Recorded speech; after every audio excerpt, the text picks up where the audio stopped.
Համացանցի օգտատեր Քրիստինա Հակոբյանը կիսվել է երևանցի տաքսու վարորդի հետ իր խոսակցության ձայնագրությամբ, որում նա փորձել է խոսել հայերեն։ Քրիստինան ազգությամբ ղազախ է, նա պատմել է, որ Հայաստան է տեղափոխվել 2 տարի առաջ իր հայ ամուսնու հետ։ Նա հիանալի խոսում է ռուսերեն և չինարեն, իսկ այժմ երազում է հայերեն սովորել։ Քրիստինան խոստովանել է, որ ամեն օր փորձում է լեզու սովորել, բայց գրեթե բոլոր տեղացիները նրա առոգանությունը լսելուն պես անցնում են ռուսերենի։ Դուք ապրում եք Երևանում։ Ես Ղազախստանից եմ։ Ես սովորում եմ հայերեն։ Մի քիչ, բայց խոսում եմ։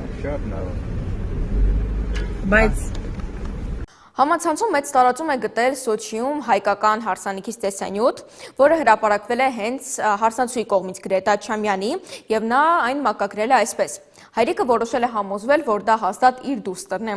Կադրերում աղջիկը եղբոր և հոր հետ կանգնած է հարսանեկան զգեստով և քողով փակած դեմքով։ Հայկական ավանդույթի համաձայն Փեսան սիրեցյալին վերցնում է հայրական տնից և միայն դրանից հետո բարձրացնում քողը տեսնելով դեմքը։ Այնուամենայնիվ հարսնացուի հայրը որոշեց դա անել ինքնուրույն, բայց Գրետան կանգնեցրեց նրան։